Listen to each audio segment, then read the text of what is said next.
For many Nigerians, the 2027 general election is already shaping up to be a defining test of the nation's democracy amid rising concerns over state capture and the creeping dominance of a one-party order.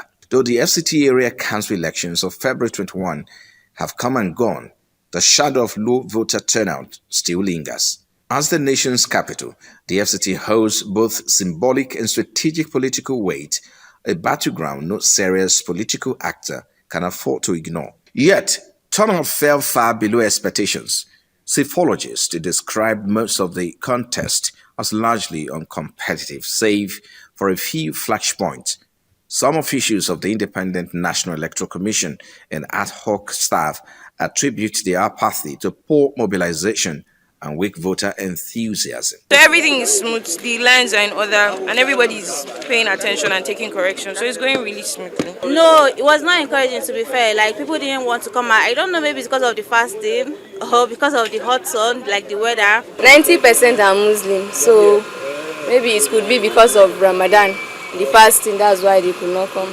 At polling unit 001 Kuduru Ward, located at the JAM headquarters in Vari, only 44 of 762 registered voters cast their ballots, a stark illustration of the wider trend. The voters turning out is not quite encouraging. Tensions also surfaced at collation centers where party agents alleged discrepancies between results recorded at polling units and those announced during collation. What we saw in the polling unit is different in what we are seeing here now. In all, 1,680,315 registered voters were spread across 2,822 polling units in 6 area councils: Abaji, Abuja Municipal Area Council, otherwise known as AMAC, Vari, Gwagwalada, Kuje, and Kwali.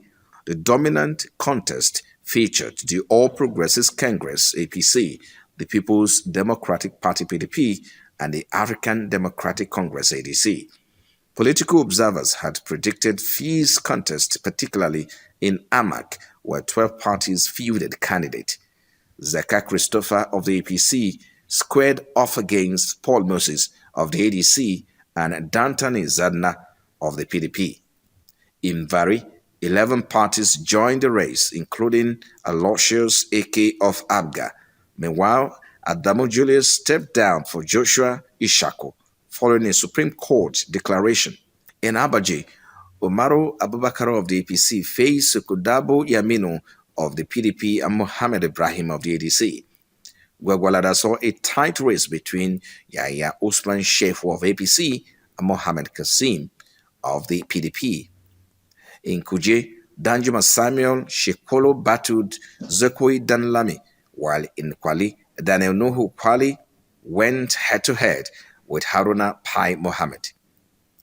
In its post-election assessment, the Nigerian Civil Society Situation Room warns of the dangers of voter apathy and vote trading despite the presence of anti-corruption agencies. Vote buying was observed in many polling units visited.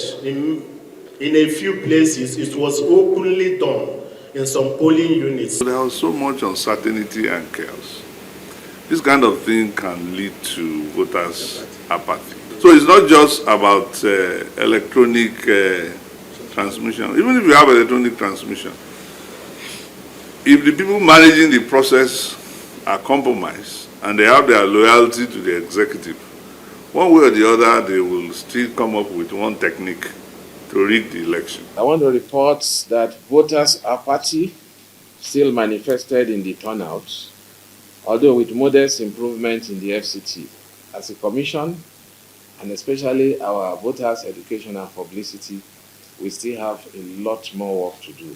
Observers say the mix of voter apathy, allegations of vote trading, and dispute over results signals deeper systemic challenges, issues that must be decisively addressed as Nigeria looks ahead to the pivotal 2027 general election.